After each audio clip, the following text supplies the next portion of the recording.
Welcome back to Realm of Rolls. If you're enjoying the show, make sure you're following or subscribed wherever you listen so you never miss an episode. If you'd like to support the podcast, you can find us on Patreon, where you can access behind-the-scenes content. You can also join our Discord to chat with us, talk theories, and keep up with campaign news. Links to both are in the episode bio.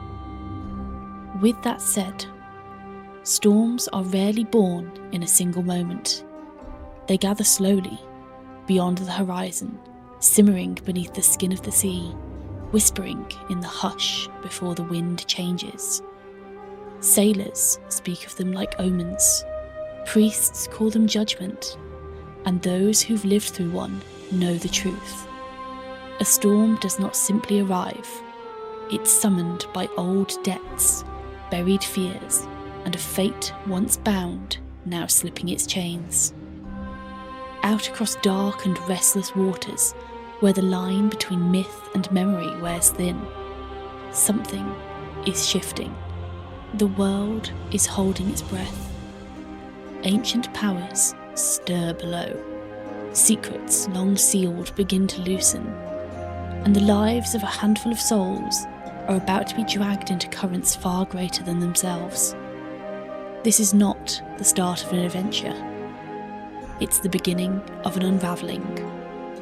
Welcome to Duskbound. And this is episode 1, Stormfall.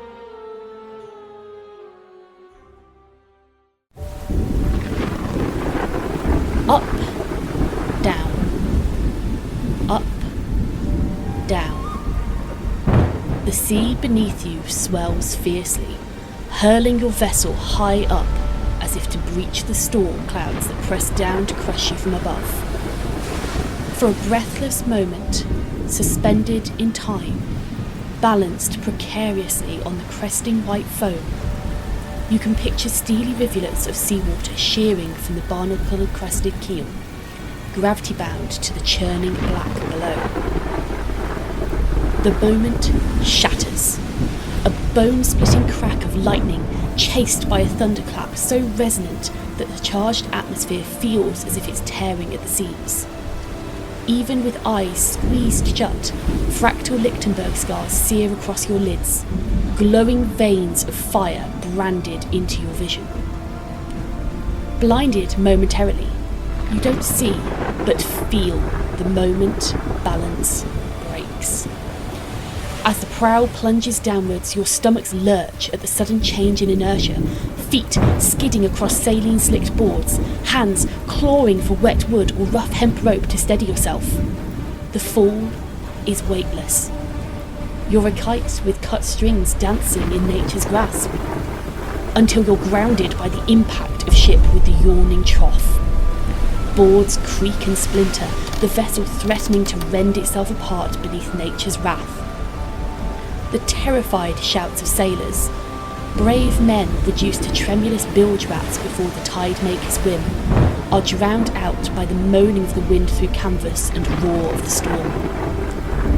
Blinking the salt from your wind-whipped face, you can only watch in horror as the next swell rises high above you, a silent, sea-bound sentinel poised to fall like Damocles' sword.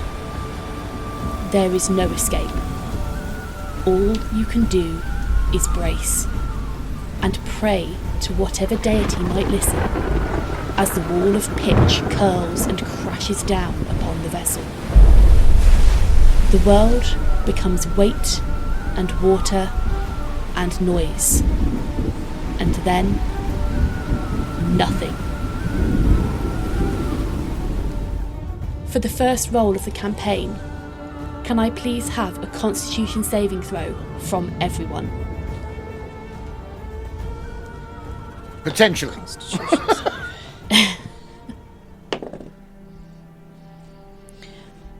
That is a 12 plus 1 from Ayaan for a 13. Lovely. That is a 16 plus 2 from Tipper. Okay, so 18 total.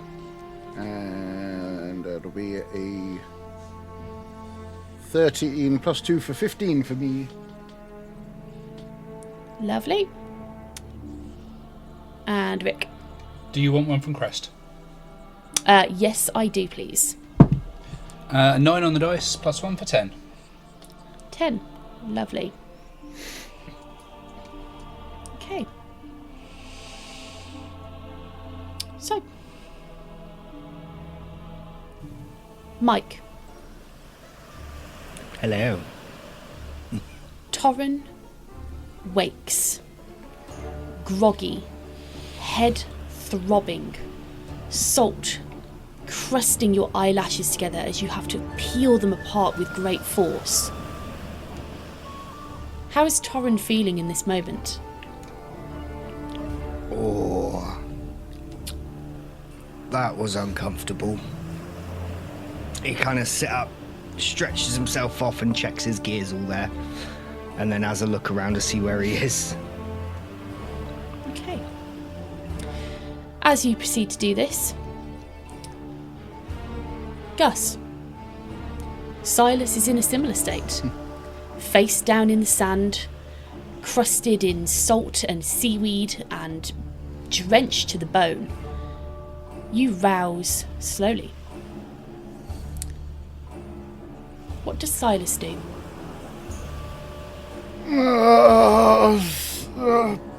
Too much booze. What happened? This is not where I fell asleep. Where are we? Hello? Okay. Ayaan-Jin. Your awakening is a tad more peaceful. You've washed up on your back, facing towards the sky. You can feel the warmth of sunlight beating down on your body. You are bruised, you are battered, your muscles are sore and shaking, your palms blistered from where you have desperately tried to hold on to anything. As you wake, what do you do? I think he'd stretch his limbs out and, that was not good. What happened? I don't know what happened, but it did happen. He's going to roll onto his side and just check that nothing's broken, I think. Perhaps just look around him for any of his personal possessions. Okay. As the three of you rouse yourself from the dark depths of unconsciousness, you take these actions, you brush yourselves off, you get yourselves kind of stood up, and you take a look around, and it's very easy to see that all three of you are on the same beach. And as we see your three characters stood there recovering, what do we see? What do each of your characters look like? What are you carrying? What gear do you have? Give us a clue.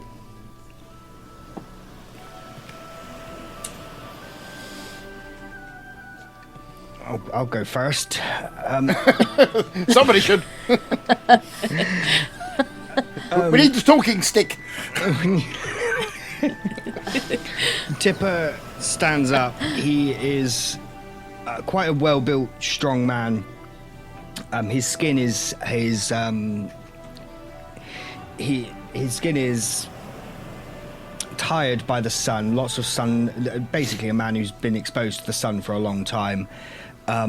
He has light blue trousers on, big thick brown boots. Tied around his waist is a grey, almost scarf. His upper torso is only half covered. He appears to wear some sort of modified breastplate armour. It covers basically always leaving one arm free.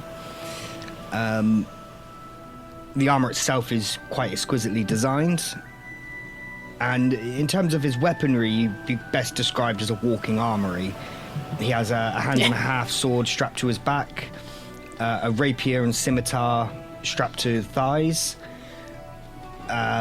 He has a hand axe strapped to his right boot, and at the moment he's currently just rechecking his pistol and reloading the black powder in it. All the weapons, Lovely. though, look old and well used. Excellent. And how old might we estimate Torran to be? If he'd have grown up on calmer conditions, you reckon him to be in his late 20s. But his body is covered in scars of battle. Lovely. So as Torran stands up and he looks around, he sees Ayaan-Jin. Ayaan-Jin, what do we see? Well, as Ayaan pulls himself to his feet, he's a very he's muscular but lithe, so he's very well toned, fairly tall, around about the 6 foot mark, perhaps a little over. He's partially scaled as a triton. He is partially scaled, and there are some scales down his arms. His legs are scaled, and he's obviously a shade of jade, if you don't mind me rhyming that. He has a bare chest. He has delicate ocean-inspired tattoos covering his body on the parts that are not scaled. He has facial stubble.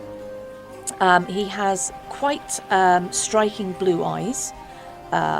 His hair is it's quite wild. It's long and wavy, very, very white. He wears a fine silver chainmail skirt, and his arms are adorned with silver spiral forearm bracelets. He has silver spiral calf jewellery.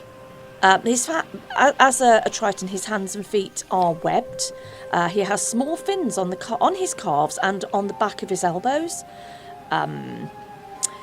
You will see hanging around his neck there is a leather thong necklace, and it has a diamond amulet in it that's kind of bound. It's a reasonable sized diamond, actually. So it'll sparkle in the sunlight, which makes it very obvious that it's there. He has silver palm jewellery and rings, and a very striking tattoo on the one forearm, which depicts almost like a not quite a conch shell, but like a spiraled shell, and around that shell is a snake, almost like a sea serpent. And that's more or less what you would see. He does have the only real thing that you see that he's got. He has got a dagger on his side, but he does have a rather beautiful triton. You mean a trident? He's got his cousin under his arm. He's just carrying someone else around. Sorry, yes, he has a trident. A trident. Too many tridents and tridents. I think you need to get some new dents for yourself.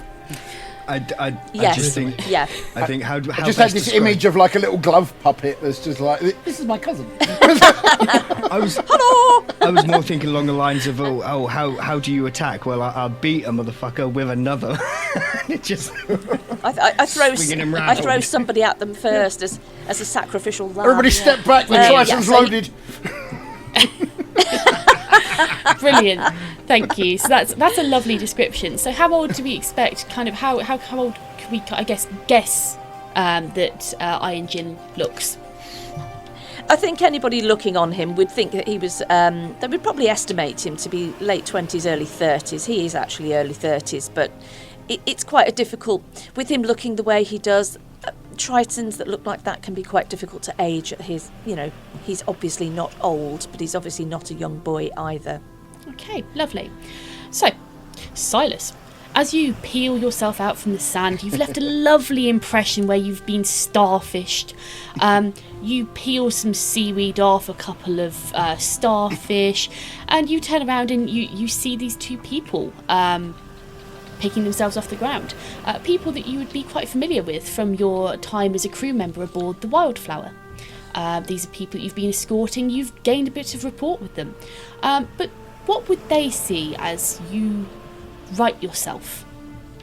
Silas kind of gets to his feet. He literally won't even pull himself up. He'll just do he just does like a little kick flip and just sort of lands back on his feet.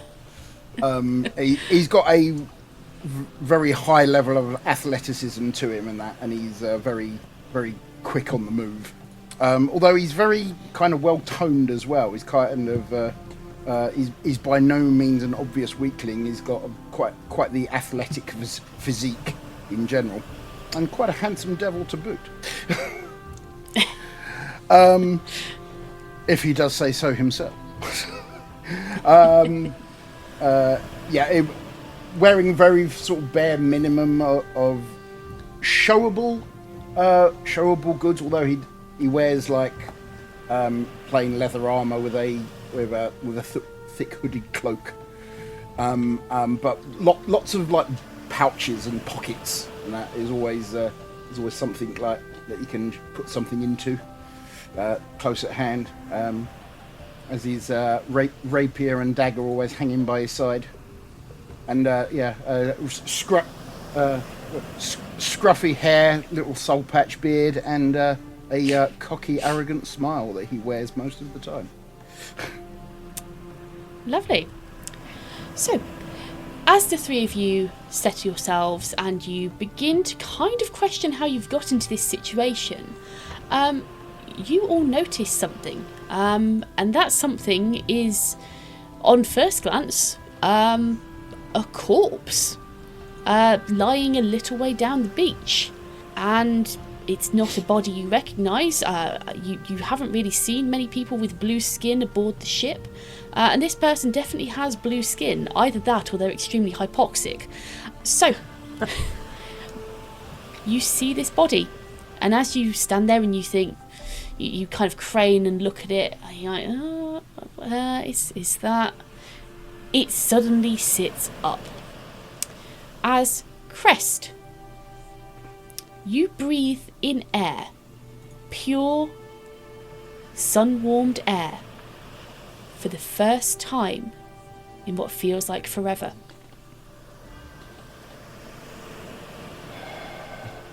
Ah! Zombie! Crest is going to take a little while to come to his senses. It's been a long time since he's used them. He's going to appreciate in a slightly new way the feel of sand beneath his fingertips. Slowly just clench his fingers gently into the surf. The sun will probably be a bit bright for him, and the sound of any birds nearby will sound harsh on his ears. It's also going to feel a lot heavier than perhaps he remembered. His form isn't as strong as it was, and he's this strange shell-like growths that he'll notice on his shoulders and around his upper forearms, and indeed a similar weight upon his head as he moves. This pale coral helm moves almost as if attached to him. He's not wearing much in the way of clothes, although certainly under the sun he'll feel warm enough. The only thing he has remaining is a pair of what look like very worn shorts, probably made out of some sort of dried fish skin, and a rather dilapidated belt holding them together. On his form, you'd be able to see large scars on his arms and legs. The sort of scars you only normally see on corpses. So, sort of scars you normally see after sharks have eaten their fill. He hasn't seen anyone for what's going to feel like an odd time. He's not used to using his voice. He'll perhaps look across and see these other people on the beach. He's still trying to take things in, so won't say very much for now. Just regard them, because whatever happens at this point. He's been brought back and he doesn't know what for.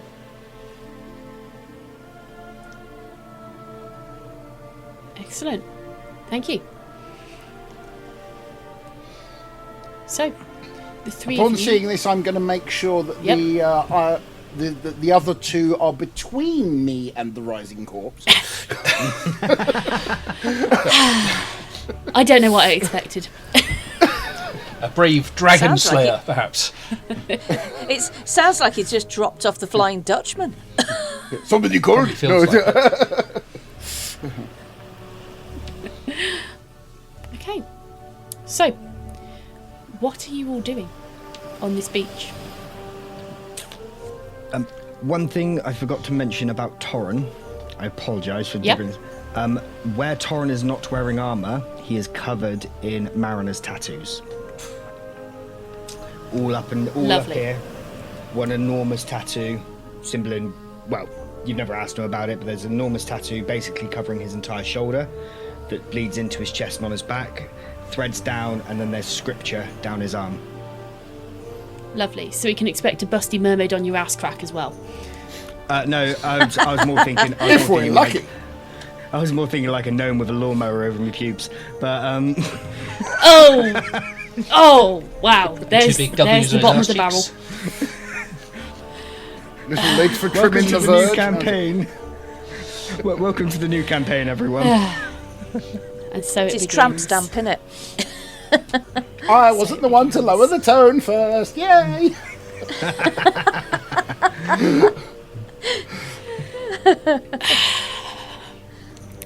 Okay. So, back to the scene. What are the three of you doing? So, Crest, you are sat there. You are just acclimatizing to this. I think what we can basically equate to a new environment for you at this point. But what are the three of you doing? You've just seen this corpse, or apparent corpse, sit up and start living, basically. First thing Ayaan-Jin's going to do is stand up, dust some of the sand off his scales, pick up his trident, and had to check that. And he's going to obviously stand up to his full height and say, God, what just happened? 1 minute we were on a ship, the next minute we're here. What is going on? And who is that? I think know who you you should go guys and are. ask the fella down the beach there. I'm going that way. Ayaan will start to walk slowly down the beach. You see him walk across, and you can see the imprints where the sea has gone out, and the sand is very soft. You can see the imprint of his webbed feet as he walks across, and he's going to stop around about 10 feet or so away from the person that he's yet to find out as Crest. From this person thing, which looks rather odd, but then Ayaan knows from travelling the islands that there are all sorts of people living on this archipelago. And he's going to just stand and say, "Are you all right, my friend? Do you need assistance?" Looks like he needs more than assistance. It looks like he needs a coroner. Ayaan will smirk very slightly, but then not say anything. The side of his mouth will twitch a little. I repeat, my friend, do you need help? Where did you come from? Are you injured? That is a lot of questions. And how quickly can you go back there? Help a man up, and he will just reach his hand up as if to ask you for, a helping hand. Ayaan will make, obviously he's got he's right-handed, so he will hold his trident in his right hand, and he'll stretch out the left hand and offer it up. Crest will take it, and as he stands, you'll see that he's got sand embedded into his back, where he's obviously been laying on it for quite some time. He would resemble a people that you would perhaps know from the islands. It looks similar to that of a water genasi, but different as well. There's these strange coral-like growths on him in, say, in his upper limbs. He takes a moment to gather his balance. It's like he's not used to being able to stand. You ask a lot of questions, and I do not have all of the answers, I think. What is your name? My name is Ayaan-Jin. I live on... Well, I hail from one of the islands on the outside of the archipelago. Ah. Although I have not been back in a while. Where are you from, my friend? The water, I think. You are looking a little blue. Do you need some help? No. Do you need a pick me up? I need something. I don't know. Do you need something to help with the smell? Where am I? Well, that is a very good question. I don't really know where we've landed. I mean, 1 minute we are on a ship, the next minute we are here. At the moment, I do not have my own bearings. What ship? But let's sort your problem first. What ship? Yes, while they're talking... Well... Tipper, seeing that he's not a threat right now, seeing that the dead guy is not a threat, weirdly enough. Welcome to fantasy, I guess. And that Silas is being a little chicken shit. I'm going to walk over to the surf and look out, looking for signs of the ship, signs of wreckage, anything. Is it washed up the beach? Slander, Are we? Okay. And I'll be Okay. using my compass to try and help me figure out where the fuck we are. Okay, so 2 things are going to happen here. One of them is going to be a little bit of a rules explanation, and the other will answer your question. Okay? So, a little bit of a rules explanation. As a human, and I guess Silas as a human as well, both of you gain inspiration at the start of the day, correct? Yes. Normally, yes. Normally. In this campaign, we will be using the Scales of Fate. It's a D6 system which has multiple uses, which we will get to and we'll explain when they come into play. But basically, the Scales of Fate replaces the standard inspiration system. So, what will happen at the start of the day? I've started all of you off with 4 dawn dice. So these are your player-facing D6s. You each gain 1 for free, and at the start of the day, both Torran and Silas will contribute to that count. So you now have 6 dawn dice. However, this has been such excellent RP from every single one of you, I'm going to give you a further dawn dice each. So your pool is growing quite rapidly. And whenever you want to use one of those, just let me know and we can run through what that entails at the time. Okay? Brilliant. Thank you. Cool. The second bit, which I will say, is in relation to your question, Mike. So, at this point, I think you've all kind of gathered yourselves together enough. You've all kind of stated that you're going to take a bit of a look around, just in passing, enough for me to now prompt an active perception check. And this perception check will be using your perception baseline. Okay? So perception baseline replaces the standard passive perception. Your character's passive perception remains, but on a specified check where the baseline is in play, you cannot roll lower than your passive perception value. Ergo, a perception baseline. Okay? Yep. Okay. So... Would you like a dice roll So- from us? Yes, so a perception check from every single one of you, please. So, Oh. Okay. ooh, yeah. Perception. Well, I Good think Crest is still a little bit groggy. With a 6 on the die and +4, only a 10. Okay, and what is your perception baseline? My perception baseline is 14, so that would be my result. Yes, so 14 is your result. Excellent. Thank you for being a good guinea pig there, Rikh. Okay, who's up next? I got a 12. Natural 20! Natural 20! Thank you very much. Should let you go Okey-dokey. first. And the total on that roll?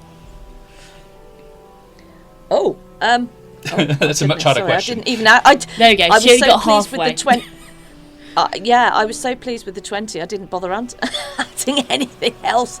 I don't know. Where am I finding that on my sheet? Where? Your perception's where is down that the hiding? left-hand side, lower down in the skills section. Oh, under senses, yeah. No, skills in the No, bottom in your left-hand side. skills. Skills. Oh God, sorry. Okay, I'm not used to this sheet. It's completely different. Oh, okay, so +2, so 22 in total. 22 in total with a crit. And you know what that means? With a natural 20 rolled on the dice, you gain another Dawn dice. Oh my goodness! Ba-ding. There you go. There you go. That's okay, guys. You can thank me later. We will, later. Okay. Torran, you were looking keen. I got a 12 with +3, so I got a 15 total. 15 total, lovely. And Silas, bringing up the rear. Well, buy me dinner first, No, darling. leave that. Leave it. Leave it. Need to Rolled a find 16. dinner. Rolled a 16 with a +5 for a 21. 21, lovely. Those are some really nice scores you've got there. Okay, so as you take a look around, even in passing, kind of while you're having these conversations, while you're kind of looking at Crest, you would all notice that the cove you have washed ashore in is nothing like any of you. So I'm just reading my own words there, and they're not Englishing. No, it's just me. I can't read. The cove you have washed ashore in is nothing like anything any of you have ever seen. Tall cliffs made of layers of coral and dusky purple stone bracket a fine sand beach of a lilac-tinged soft white hue. Behind you, so Torran, as you're facing out towards the sea, the water that laps at the shore pulls away with an oil-slick film, a strange violet hue beneath that graduates to the tropical blue you're all so familiar with the further out your eye wanders. Ahead of you, the jungle looms, but strangely coloured. The foliage has a strangely dark purple-pink hue that seems to almost absorb the light, deepening the shadows and almost appearing kind of bruised at the edges of each leaf. Torran, as you look out over the water, you see no detritus, no debris. There is nothing that indicates to you that the wildflower has taken any significant damage. There's nothing that you'd expect. No wood, no rigging, no ropes, no canvas, nothing that would indicate that the ship has either been severely damaged or sunk. And what I will say is both Silas and Ayaan-Jin, with your high scores over 20, you notice a couple of other things. So you notice that this area is eerily still and quiet. There are no parrots squawking and flapping. In fact, there doesn't seem to be any birds at all. No seagulls, nothing.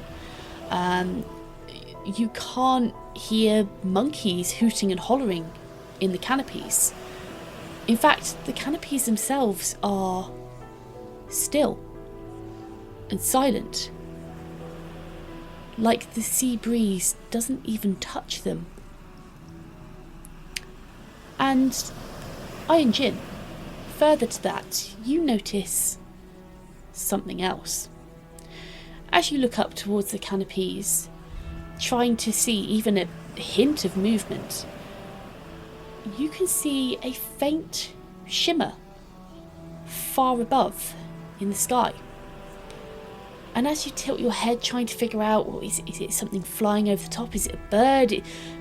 What could that possibly be? You realise that there almost appears to be a faintly shimmering, very, very faintly tinted lilac dome above you. and around you on this island. Right. Okay. And what I will also ask for, Torran, you stated you were going to use your compass. Yes, my compass. I'm literally just rechecking the rules on this.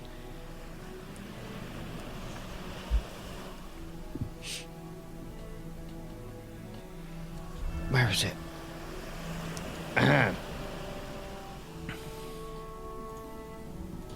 There it is. So while attuned to this compass, you always know which direction is north, even in magical darkness or underground.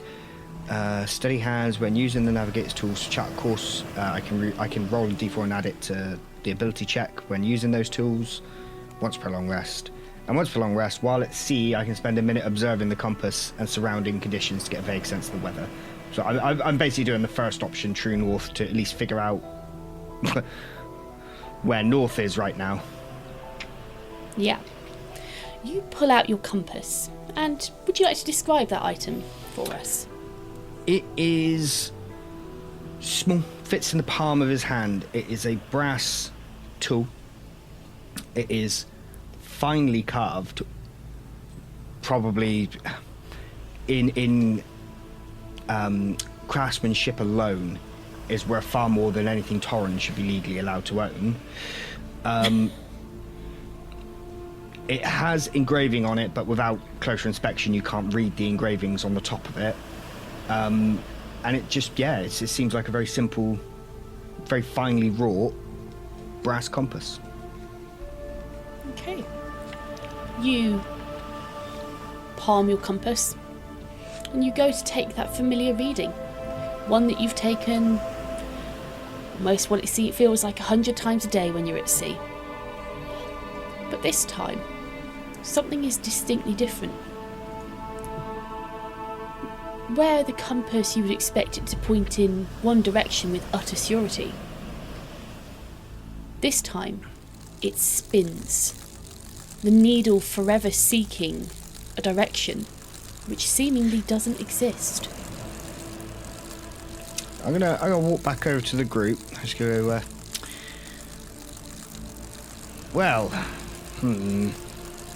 I'm no Solarian scholar, but I'm not a fucking idiot, and I think we are well and truly lost. And close the compass and loop it back on my belt. Well, And makes you water think is that? wet. Sorry, I thought we were stating What the makes- obvious. What makes you think that then? You tell me, and then I'll tell you what I can see. I'll kind of swing the compass and say, this always shows north. There is no bearing. There's no Iron will ship. look at it and watch the hand spin. As you look at it closer, you can see there's actually 3 hands on it, and all of them are spinning. Okay. Iron's going to frown slightly and sort of rub his free hand kind of across his stubble on his chin, thoughtfully. Well, that is not the only strange thing. Nope, gone Australian. That is not the only strange thing, my friend. Look up. What can you see? I can see there is a faint, looks like some kind of dome, maybe slightly lilacish. Have a look. You should be able to see it. What do you make of that? I'm more concerned by what I'm not noticing, and that's any sounds of anything at all. And there is no debris from the ship either. So, What ship is? It's like the ship. What ship is this that brought you here? Well, we were on a large ship called what the hell was it called? The Wildflower. I've got it written down somewhere. Thank you. Called the Wildflower, and we were supposed to be travelling back to the capital of Vethora. Was this a pirate vessel? Better bloody not have been. No, not particularly. There was not a... It was like a Nothing more than a merchant simple vessel? escort vessel, my friend. Something pulls at my memories. I don't know. What do I call you? So you were not on the ship? What? No. I maybe. I don't know. So A ship. all three of you would know. So Torran, Tipper, and Silas would all know that this individual was definitely not on your ship. Okay. What do I call you all? Confused. No, a name. Oh. My name is Ayaan-Jin? Yes. Ayaan-Jin Thaleth. Yes. From the clan Thaleth. And what of you two? Thatch. Silas Thatch at your service. Okay. And you? Tipper. Tipper. I shall try to remember these strange names. And what is your name, my friend? This... I...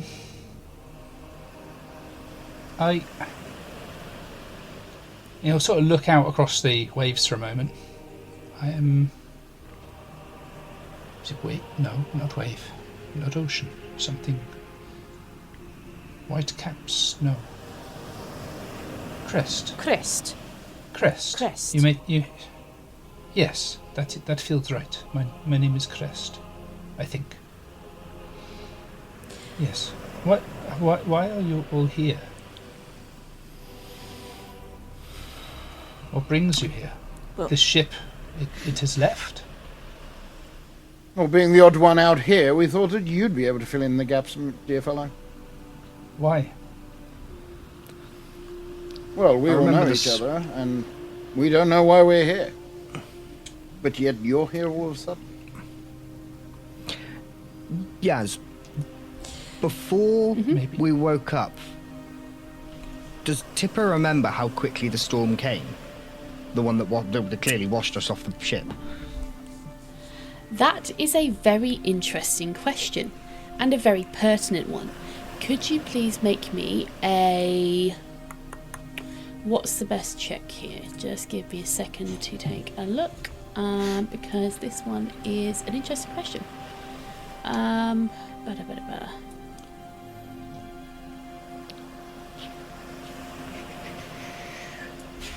You could make me either a... I'm going to say nature check for now. Alright. And remember, you can spend your dawn dice if you'd like. Do it. I tell you what, I'm gonna embrace this new mechanic, and I'm gonna spend a dawn dice, because at the moment, I got a 13 plus 1 for a 14. So let's see if. Okay. It's D6, right? Yep, it's a D6. Cool. So that's a 6. So I got a 20 total. So 13 plus 1 Nice. plus 6. Yeah, 20 total. I can do math. Can I just check at this point for the listeners? We are only allowed to apply one dawn dice to a roll. Okay, so yeah. So you can expend a dawn die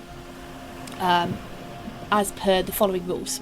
You can expend a dawn die to add the result of a d6 to any d20 roll after the roll is made but before I declare the outcome. You can add the result of the dawn die to damage or healing rolls, and there is indeed a cap of one expenditure per d20 roll, and I cannot counter you. So we're not going to ever get into a situation where you say, I'm going to use a dawn die, and I say I'm going to use a dust die. So yeah, it's one per roll. So Mike's just done that. You've got a nice 6, which is lovely, and because Can Yep. May I just ask one more question attached to that? Yep. If for some reason you have an advantage roll, can you choose to, if it's 1d6 per d20, if you wanted to expend, if it was a really important roll, wanted to expend a dawn die, sorry, is it a dust die or a dawn die? You're a dawn die. A dawn die. To each of the d20s that you roll with, if you're rolling with advantage, can you do that? Why would you do that? I'm going to challenge you back here. Why would you do that? Because on advantage, you take the highest roll. So you'd be spending a die out for no reason. Well, In theory. Well, it just that adds to depends the on total, whether you have doesn't to it? So- Yeah.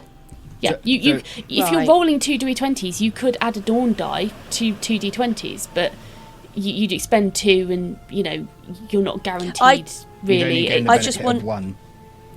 Yeah. Yes, but I just wondered if you had to declare which, if you were using one dawn die and you're rolling 2 d20s, which of the rolls you had No, you wanted so to apply it to. So the assumption is if you're rolling advantage, you take the highest d20 roll.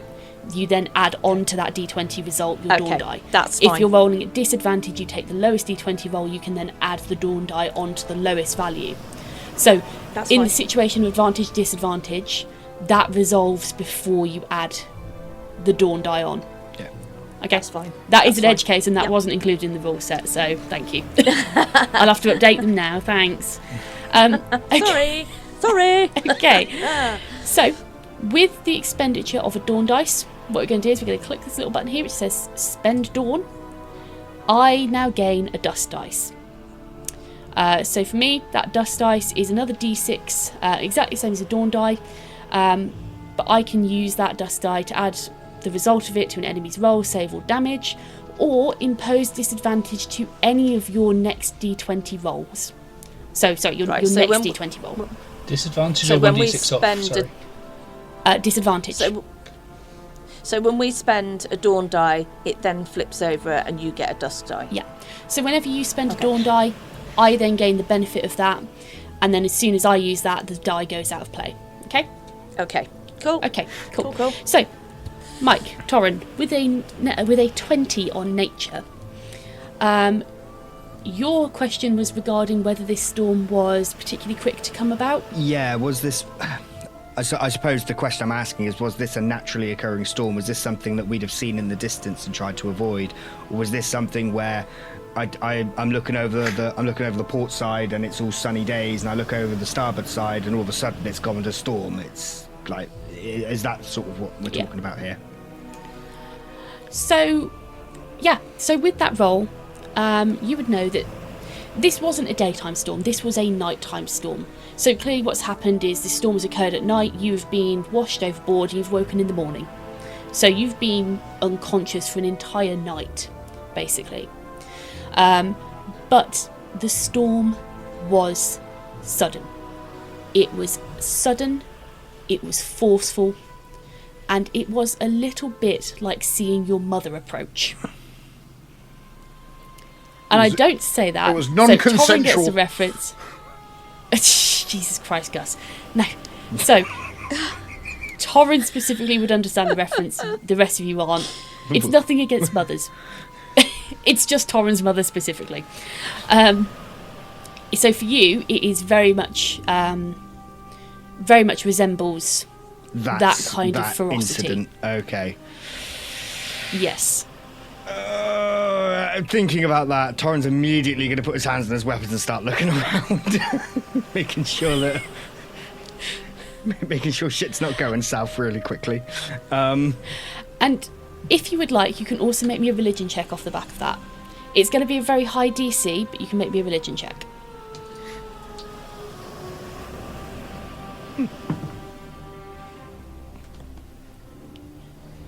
Can we have God. another dawn dice, please? That's a You know they If don't you say can- anything once, right? that's a natty 20. I'll just go leave it at that. I mean, that's a total of 21, but I'm going to leave it at the natty 20. Okay. Are you not expending a die then?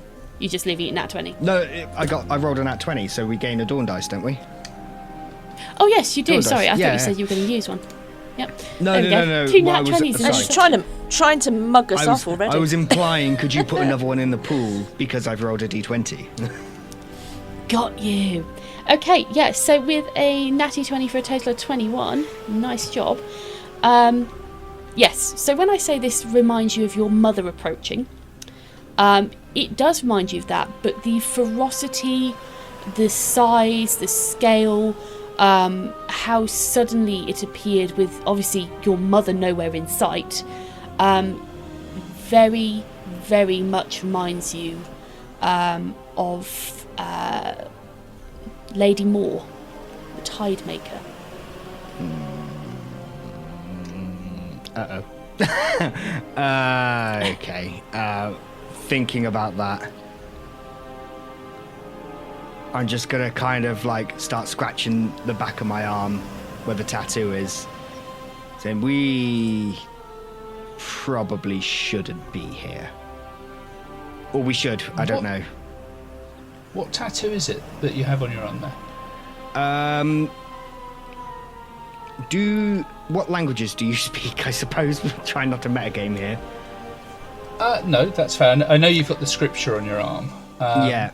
It's so the scripture is written in Aquan, if anybody here can read Aquan. Yes.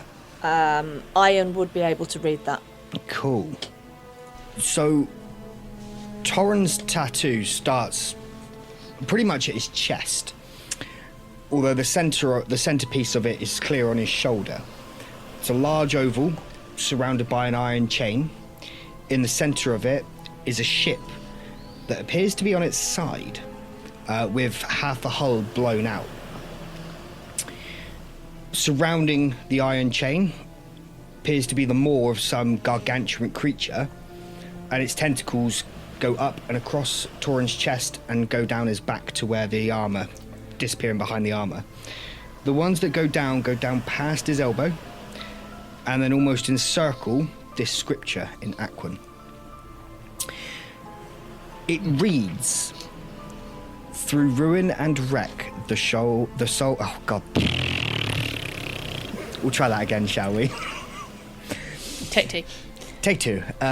The tattoo reads, "Through ruin and wreck, the soul shall rise, till time doth set and ocean dries.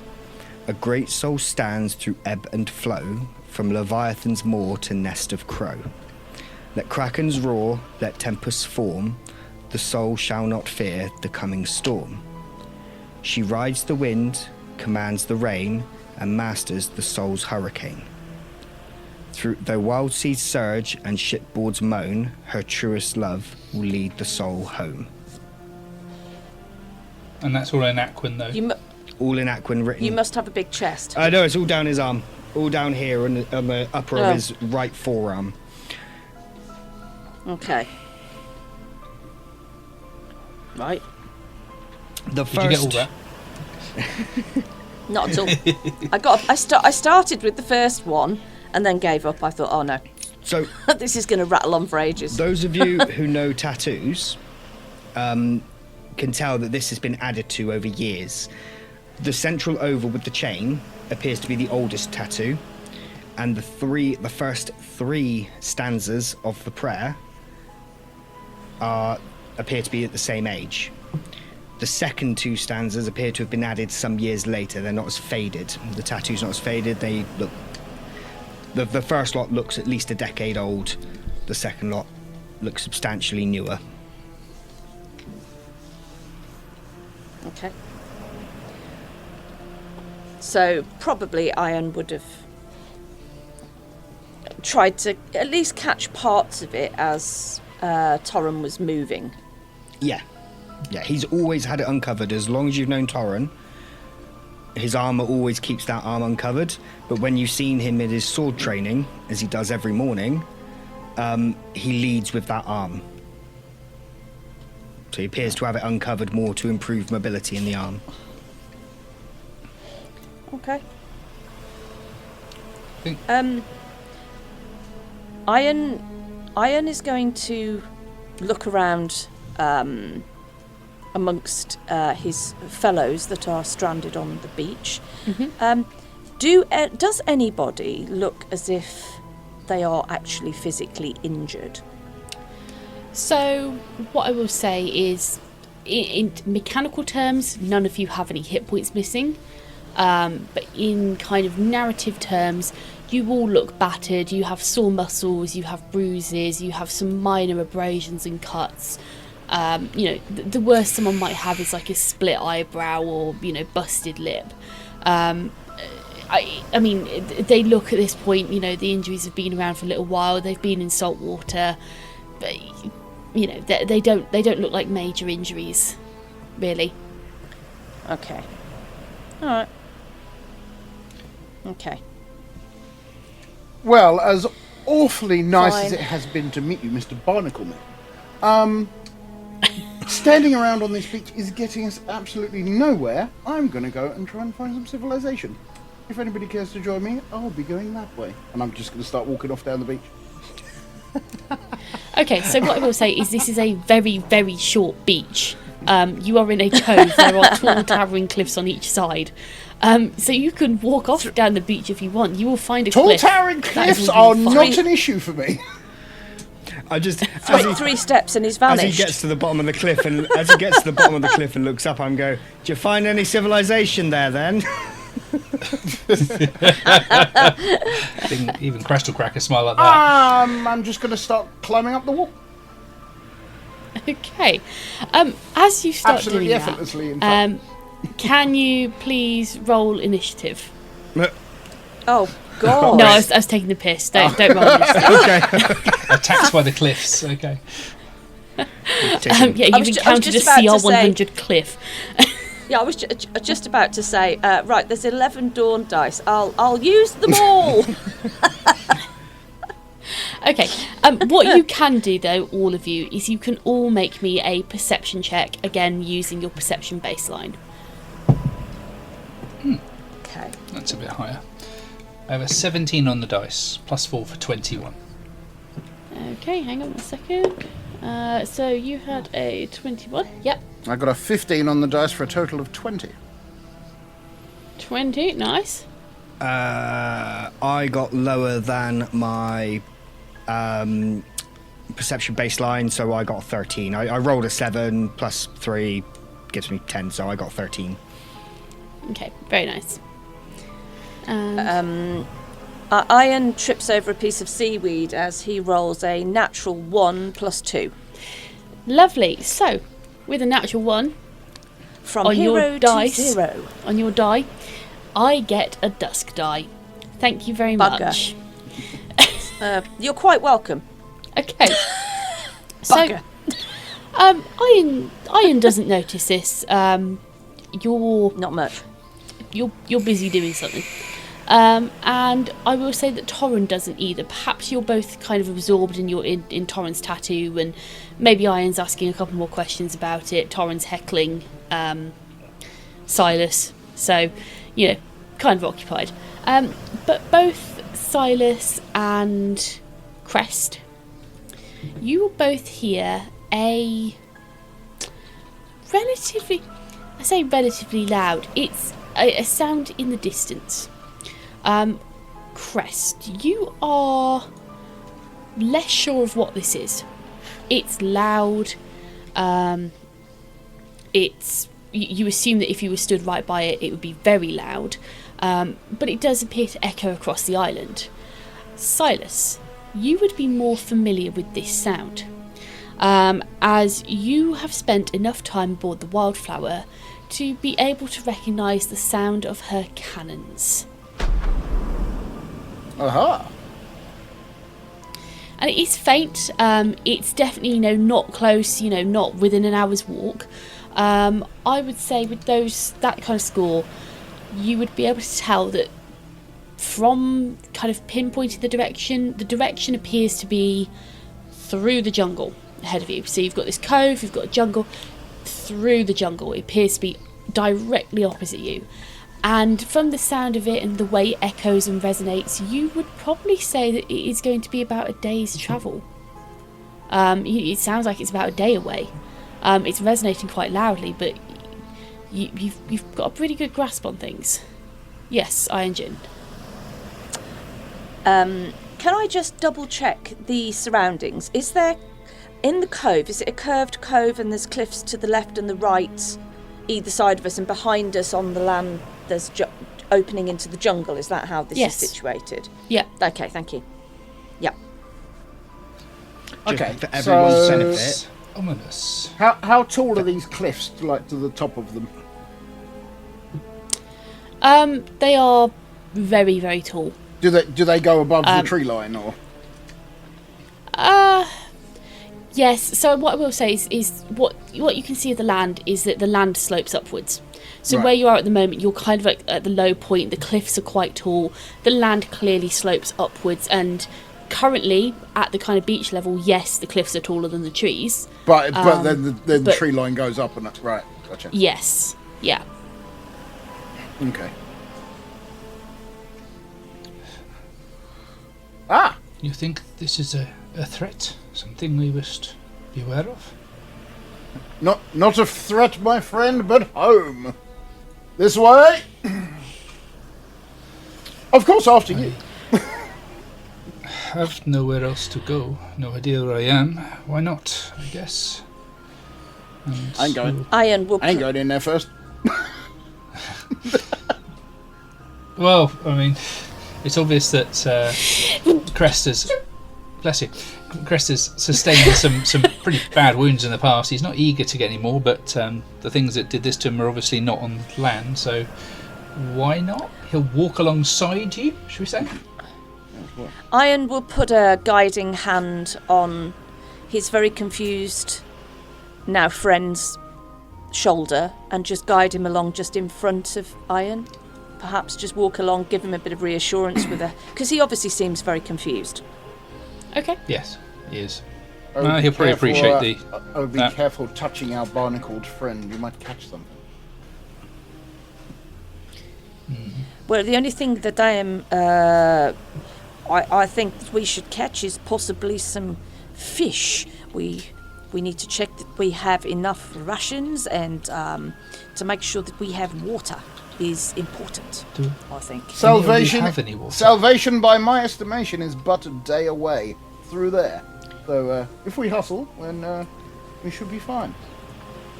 Do any of you have any I'm not- water? That's a very good question. I don't know. So I think there is an assumption made I think that so, if you yeah. have rations, you have a portion of water to go with said rations. Yeah. I There's a will- separate Yeah. water skin. Yeah. Oh, is there a separate water skin? Is there? Oh, There in which is. case then I will. Oh yeah, you get one in the explorers pack, don't you? Okay, I will hand off my water skin to Crest and say, have a swallow, don't take the lot. He will. He'll probably take a Yeah. couple of swallows. It's been a very long time since he's drunk anything. But he will nod in thanks and then return it to you, cap on, once he's done. He seems to savour Yes, the I think flavour. Ayaan checks his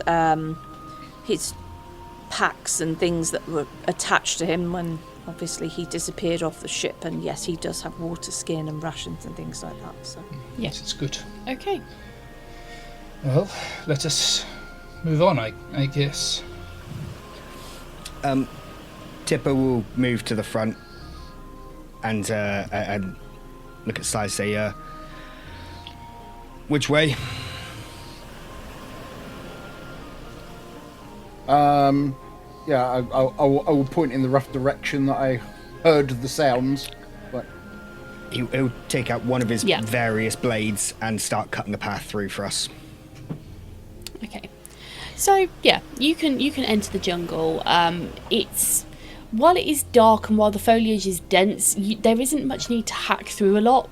A lot of it is just leaf. So your path isn't being obstructed.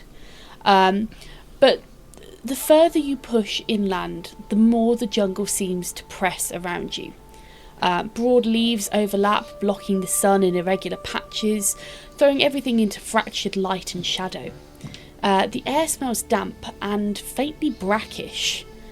Ahead of you, the undergrowth thins slightly, but the ground is odd. And by this point, you've probably been walking for a couple of hours, maybe 2 hours, 2.5 hours. And looking ahead of you, the ground, it's no longer kind of like this loamy kind of jungle floor. It's sand mixed with soil, this same strange kind of lilac toned sand.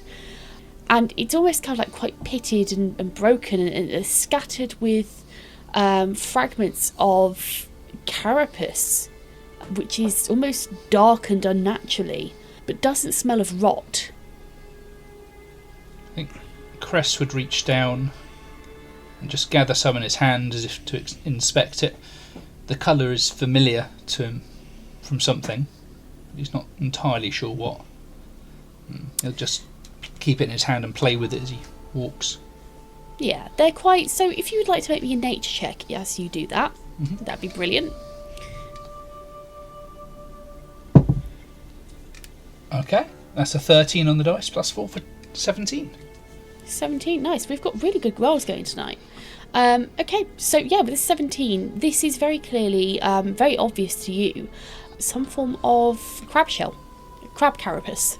And they're in beautiful bright colours, bright blues, bright oranges, yellows, reds, extremely vibrant, but they are cracked chunks, and as you look at them you can see the edges of every chunk almost appears to be kind of like not rotting away. Rotting isn't the right word. It's not a form of decomposition, but they're almost like blackened and charred and crumbling, like there's been something eating away at the edge of it, and it's quite possibly a process which is still active. I think Crest will just turn and show the others, without saying much, just revealing the darkened sides, using a finger to expose them. What do you think has caused this? It looks burned, almost. Well, I'm not sure. Ayaan just briefly looks around. He's been walking, obviously, through the jungle for a couple of hours.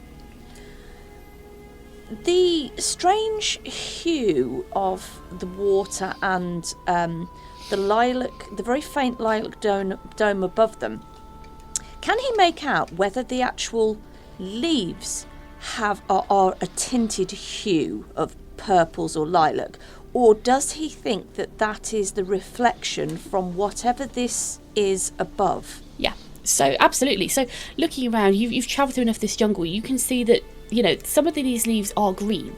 They're very much green, but they're not the usual kind of verdant, bright emerald green you'd expect of a palm tree.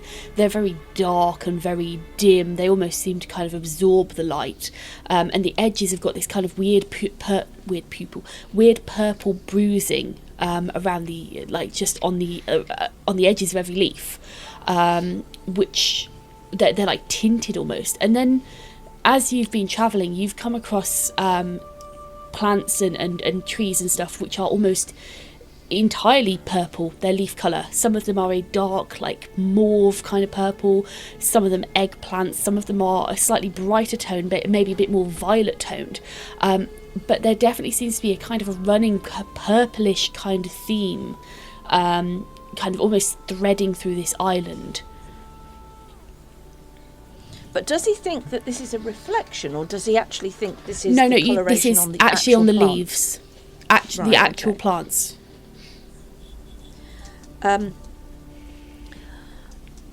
He turns to sorry. He turns to his crusty friend, Crest. It's rude. I don't know, my friend. The leaves have this similar kind of sign of like a bruising around the outside of them. They've got like a purplish hue about them, do you not think? And I do not think that it is a reflection of this thing above. It's not like the sky and the ocean in terms of making the colour appear different. I think these leaves everything's got a purple, it's tainted somehow, and I don't know how. Yes. Do you not think? I think you are right. I don't know. The colour is familiar somehow. I'm not sure. We will see, I think. Let us continue. We call that purple, my friend. Can we press on?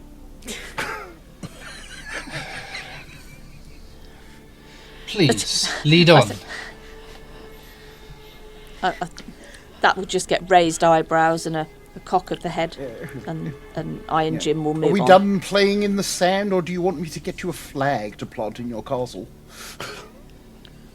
Gus. Yes? You can have a dawn die for that. Just because of Mike's reaction. I'm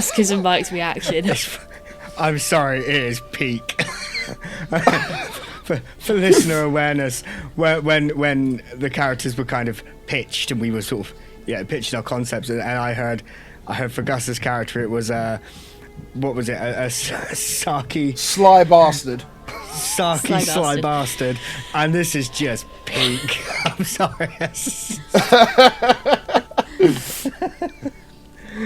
This is what you'll be getting from me the entire time.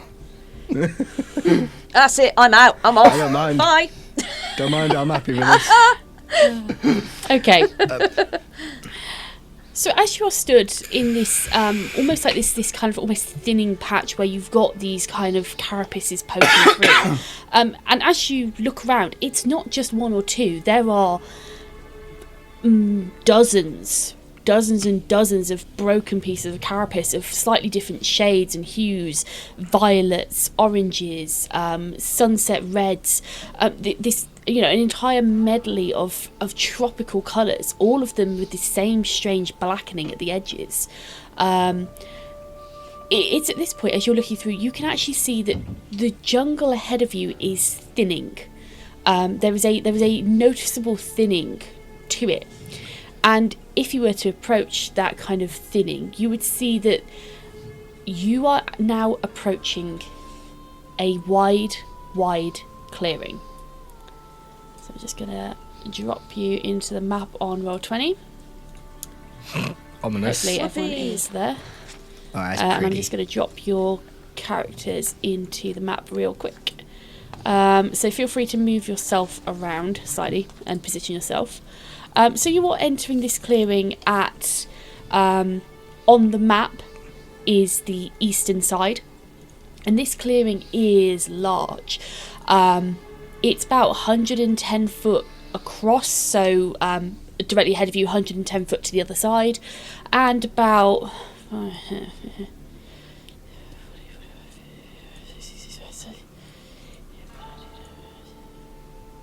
I can't clearly do maths. It's large.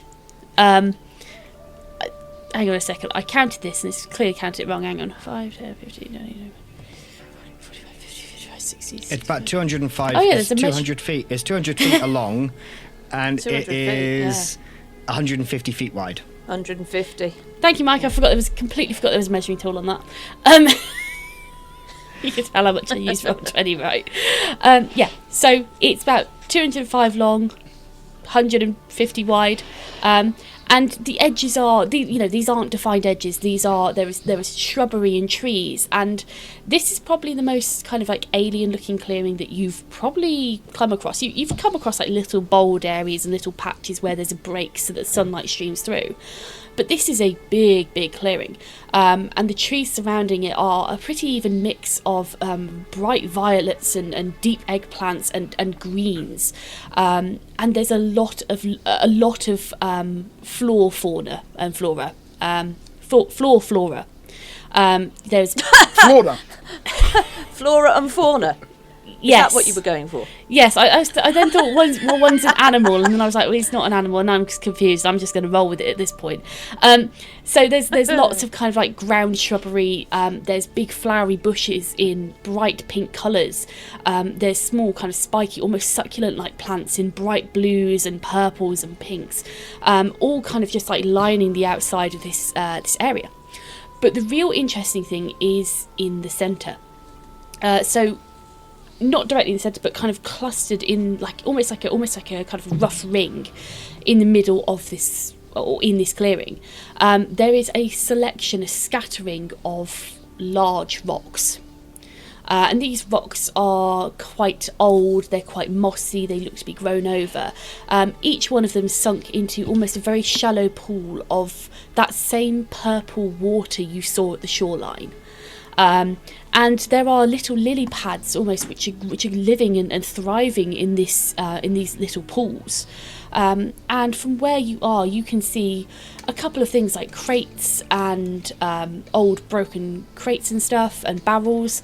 And could I have everyone make a perception check, please?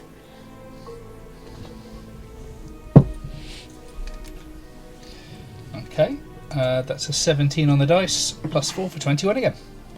Nice, you're hitting those 21s quite reliably. It's a long way to continue. Rolling a 6, I will be using my baseline. Are we using baseline here or? Yes, sorry, yes. Yeah. Yeah, that'll be 15 then. 15, nice. Torran? I'm on my baseline as well, 13. I rolled a 3 with plus 3, so I'm on a 13 for my perception. Okay, and Ayaan-Jin. Right, rolled a 13 plus 2 for his perception for a 15. 15. So with those perception checks, the only one who is really going to be able to catch sight of this is going to be Crest. As you enter the clearing, everyone else is kind of almost looking at these other rocks and looking at everything else around the area. But where you are stood, you have a clear line of sight to this the biggest rock in this clearing. And the biggest rock in this clearing is very upright. It's almost kind of angled. And as you look, you can clearly see the skeletal form of a skeleton manacled to this rock. Skeletal form. Oh, yeah. You can't see it. Zip it. No. I think Crest. Sorry, I didn't see that. I think Crest would immediately pipe up. You see it over there, the skeleton, and they should point it out to everyone to make it easier.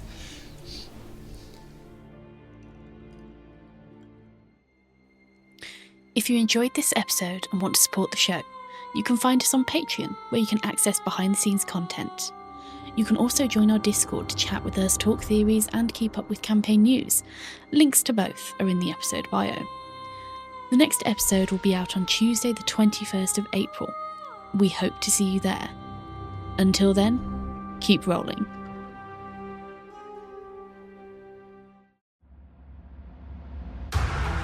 Are you looking for a D&D podcast with a dark side? Something more like Game of Thrones and less like Monty Python? Tale of the Manticore is part dark fantasy audio drama, part solo D&D RPG.